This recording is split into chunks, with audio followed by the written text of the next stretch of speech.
Welcome to the Stripped Podcast. This is your host, Allison Lassard. Let's get into it.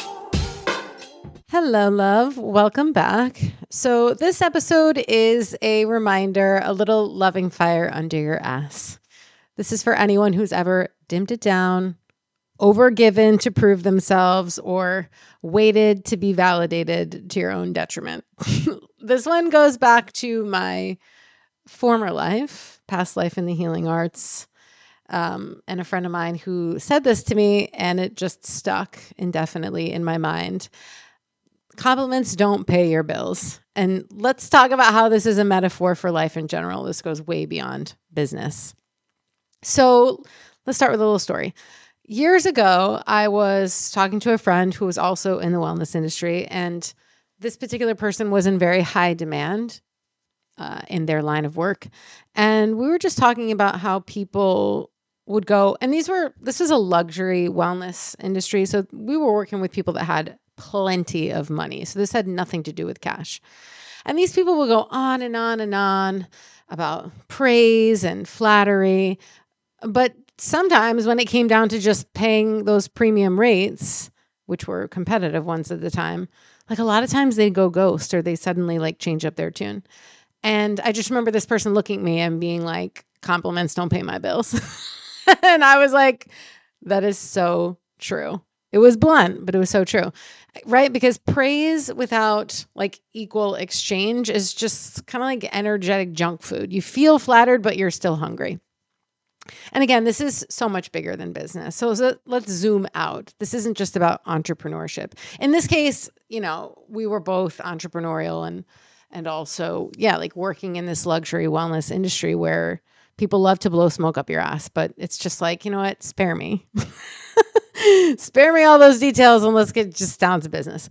So this is about where we undervalue ourselves in any area. For example, like in your relationships, someone tells you that you're so amazing or they're like love bombing you, but then they don't show up in the ways that you need and deserve.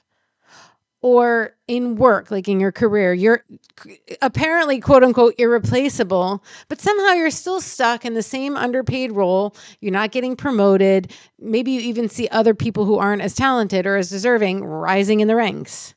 Or creativity, for example, to my artist and creative friends. People say they love your art. Oh my God, it's so gorgeous. It's so amazing.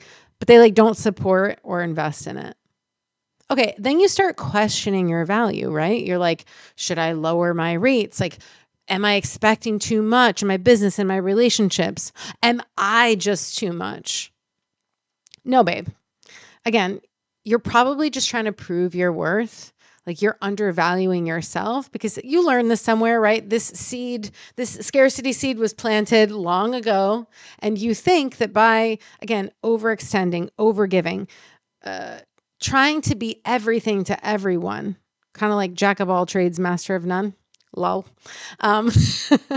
You think then they're going to get it. Then they're going to believe me. But we need to reverse engineer this, okay? Because the belief has to start within you before you see it reflected back to you. Because life is just a mirror. It's just reflecting back how you actually feel about yourself much deeper down. So power is not about performing, you guys. Being liked, quote unquote, is not the same as being respected. Performing for little breadcrumbs and little scraps is actually like a form of self-abandonment. And, the most magnetic people are not waiting for someone's approval. They believe in their worth first, and they act in alignment with that before the world catches up. So one of my favorite sort of mantras or affirmations is like, you've got to believe it to receive it. Again, before you get the proof. It's kind of like fake it till you make it. But what does this actually look like? Like you stop begging for reciprocity. You stop over explaining your standards and what it is that you want. You stop mistaking flattery for commitment. You stop bleeding energy into people or projects that don't pour back into you. You stop basically over functioning to prove that you're quote unquote valuable. And again, where did you learn this? Your parents probably taught you, and bless them, they didn't know any better. That's how they were raised. That like hard work and just endless grind and overdoing it again and again, like that's how you become successful, or that's how you get people to respect you. But self-worth comes from something so much deeper, right? Like your power needs, for example, a clear container. And you don't just need to be like softer and tone it down. And you don't need to play small. You need to actually get extremely clear about what it is that you desire and what it is that you are either tolerating or allowing in your space. Like in business, this looks like refining your boundaries, getting super clear about what you're doing next, like your next chapter, your next, evolution of your own self-esteem and your own self-value and self-concept, like then you've got to stand behind it. Once you clarify these boundaries and you start sharing them with people, what you're going to really need to do is stand behind it when you get pushback initially and resistance, which almost 99.9% of the time is going to happen. It happens to test you, to be like, are you sure you're ready for this? Are you really ready? Because before it's going to fully land in your system, in your subconscious mind, like I said, you're going to have to believe it to receive it. So like I said, whether it's around your time, your body, your career work, or just your self-expression, like you set the tone, you set the rules. No one's coming to do that for you. Nobody's coming to save you. And so I've been thinking about this a lot lately because I've also been in a new phase of life, in work, in everything. And I realized, because I've had a business now for like over 12 years of some form. And like I said, I started in the healing arts, in body work, in massage therapy, in Reiki. So I was doing a lot of hands-on work. That's how my career initially started. I actually started as a health coach, holistic health coach. And then my first sort of gig after that was Reiki. And I became a Reiki master. And that led into massage therapy. So I worked with a lot of people hands-on. And like I said, I was charging competitive rates, but this wasn't just about rates. This was about like how people were treating me, how people were receiving me. And I really had to build that confidence, and that self-esteem from within. And I realized over time, as my life has evolved, my business has evolved, then I shifted to online business. And also that's gone through many different iterations. And, with each iteration of your personal growth, you're evolving into like a new identity. You're going to have to let some of that old identity go or let it totally die. I've just realized now where I'm at with many, many years of mastery and hundreds of clients and all, a lot of experience. The more I try to appeal to everybody, like I said, try to be everything to everyone, be like a catch-all for everybody. It's like the more it was diluting my power and my essence. And so the less I was getting what I actually wanted.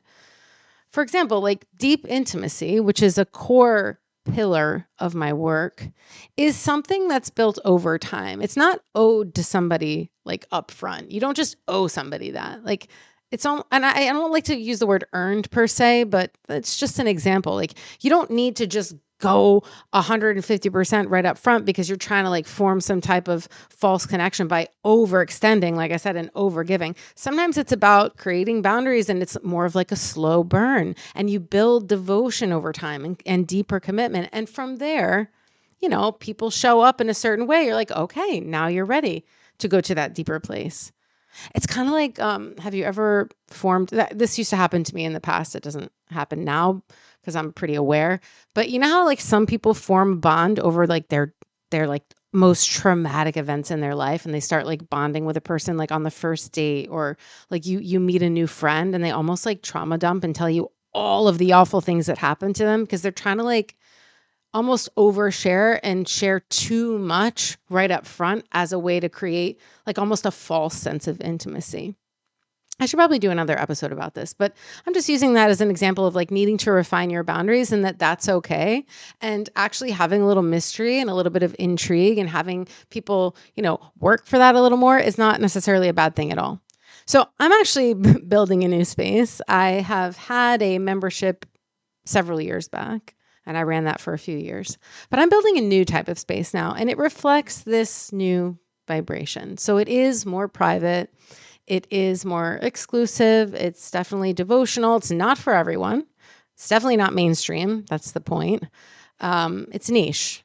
And if you're feeling this shift, right, like you're ready to step into your next level of self-respect and spiritual sovereignty, like really embodying this sovereignty from the inside out, then you definitely want to get on the wait list. This new space is coming mid-May. So it's like the first week of May right now. It's coming after the Purification Portal, which was the 30-day meditation challenge on addiction or a painful habit. That's closing up mid-May. This is coming right after that. So like I said, it's private. It's members only. The name is still a secret. I'm going to drop that probably next week.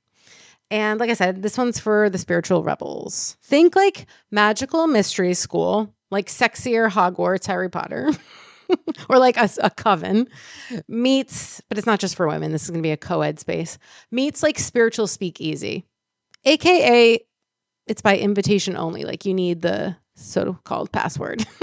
So the only way into this space is through the wait list. And like I said, it's going to be by invite only. And the link for the wait list is in the show notes. Final note here, like you don't need to necessarily be more relatable. You don't necessarily need to be like quote unquote nicer, meaning people pleasing. Be kind, but you don't have to people please. Like you don't have to do more for free. You don't need to like overgive anymore, you guys. You need to believe that your energy is sacred, and then you need to start treating it that way because you deserve to stand in your power and to receive what it is that you desire with ease and without needing anyone's permission. So I will happily help you do that. All right, so get on the wait list for the membership if this interests you. Also, links to work one-to-one are in the show notes. Otherwise, I love you guys so much, and I will see you on the next one.